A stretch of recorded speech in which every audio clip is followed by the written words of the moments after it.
Turn to our senior producer, Asiya Rogov, here in studio with me. Thank you very much, Asiya, for changing seats for a few moments to discuss Gorbachev with us. It was a major moment for the entire world when the Soviet Union collapsed in 1991. It was celebrated all over the world. Perhaps democracy is introduced yet another big country, one of the biggest in the world. But for Russians like you, it wasn't necessarily a celebratory moment. It wasn't, because the majority of Russians lost everything they had in one night.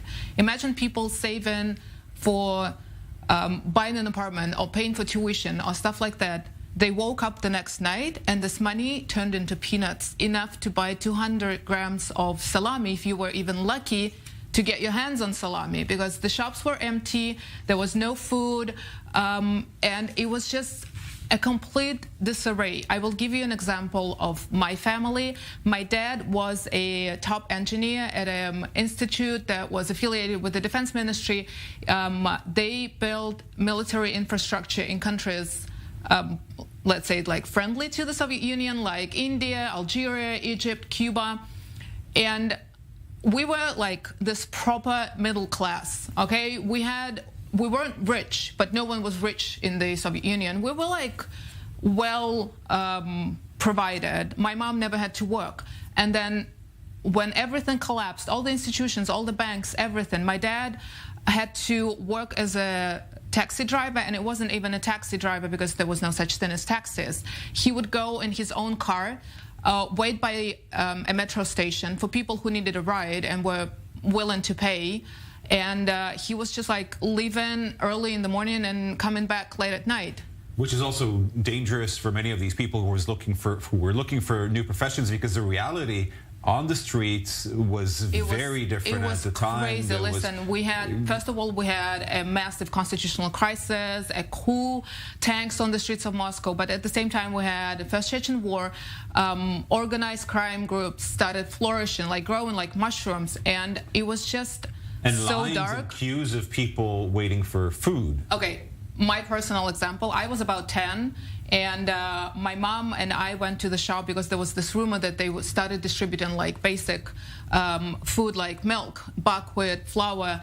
So we came together and people had food stamps, basically saying 1 unit per person. So she told me, you don't know me, I don't know you. We stood in the line, and then when my line came, they were like, where's your mom? Where's your food stamp? And I was like, oh, my mom is at home and I don't have it, I forgot. And they just gave it to me because I was a child. So this is how we ended up with like 2 items, and it was a feast, because there was, imagine people standing in lines for hours waiting for basic needs, and sometimes it wouldn't come.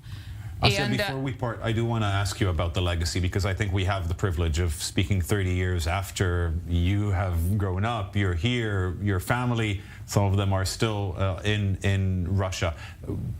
How is the legacy of Gorbachev perceived by Russians today? It's very controversial. On the one hand, he was the man who brought down the curtain, the Iron Curtain. He was the one who ended the Cold War. He like opened Russia to the West, you know, like bringing this sort of democracy. But on the other hand, many who lived through the 90s, through this like poor, crazy time of lawlessness and organized crime and wars and just unemployment and complete like disparity, for them, he was the guy who sold the country, who lost it.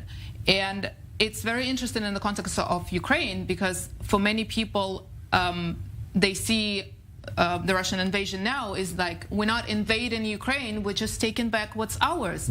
And again, this is why Putin is so popular, because when he came at the end of the 90s, he was the one who brought back jobs, pensions, stability for people who were desperate for a decade, basically. But we heard from Professor Hanin, Gorbachev would have probably objected and would have done anything that he could to prevent this war. He was very vocal that this was wrong, like this Russian invasion shouldn't have happened.